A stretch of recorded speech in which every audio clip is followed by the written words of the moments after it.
Les amis, c'est Kazan, j'espère que vous allez bien, j'espère que vous m'entendez bien, puisque j'ai connecté mon micro. Et oui, ça y est, j'ai un beau visuel, des cartes alternatives, évolution, on les a pas toutes. Enfin, on les a pas toutes en beau visuel. Enfin, en tout cas, moi j'ai pas trouvé. Ah, peut-être que certains l'ont trouvé, et tant mieux pour eux. Et franchement, moi je trouve ça magnifique. On est sur 8.5 évolution prismatique. Et je t'assure que ça va déchaîner des passions, évidemment, puisque, bah voilà, au final, j'ai envie de te dire, j'ai donné mon avis un petit peu sur ces cartes-là, d'autant que on sait bien que le visuel de ces cartes-là sont quand même souvent mieux en réalité qu'en photo. Ben franchement, je suis agréablement surpris. Voilà. C'est vrai qu'on est sur de la terracristallisation, souvent un petit peu décrié, mais là, j'ai envie de te dire que j'aime beaucoup.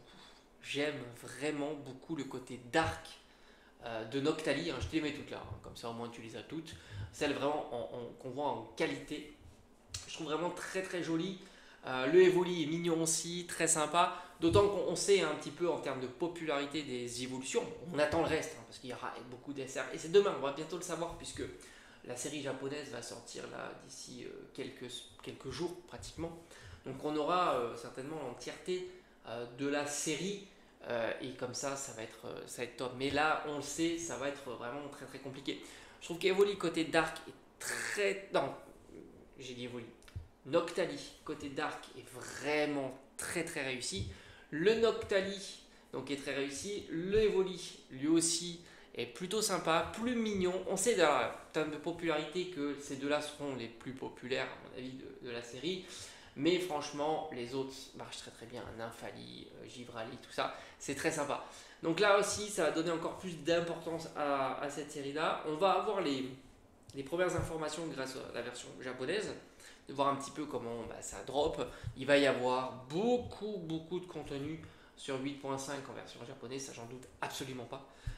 D'ailleurs, tu le vois, il y a beaucoup de contenu maintenant sur les ouvertures, même sur le YouTube, enfin le créateur de contenu français, on s'aperçoit qu'il y a beaucoup d'ouvertures de séries étrangères, que ce soit chinoises même, mais évidemment japonaises. Donc on aura un beau visuel de tout ça. On verra les cartes, alors même s'il y aura des différences entre les versions françaises et les versions japonaises, on verra. D'autant que nous, on a le TB qui sera hyper prisé. Et on a la carte AR Evoli à l'intérieur. Donc ça aussi c'est top. En plus les AR, il n'y a pas de terracristallisation, on n'en a jamais vu. Et là, forcément, ça va être une dinguerie. Donc la carte Evoli est magnifique aussi.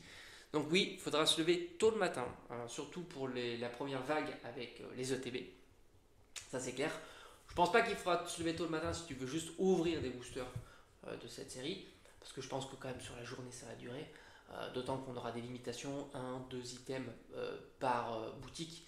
Donc forcément, ça va restreindre euh, la quantité qu'on peut acheter, hein, à moins des grandes surfaces, où là il y aura peut-être plus de libre service. Mais ça va être très très compliqué. Elles sont magnifiques ces cartes. Et en plus, si on a un taux de drop favorable, ce qui n'est pas impossible, hein, puisque on l'a déjà vu par le passé, des séries peuvent dropper, hein, ça c'est sûr. On est sur une série 0.5, c'est possible, d'autant qu'on a terminé une série 6.5 où le taux de drop était défavorable.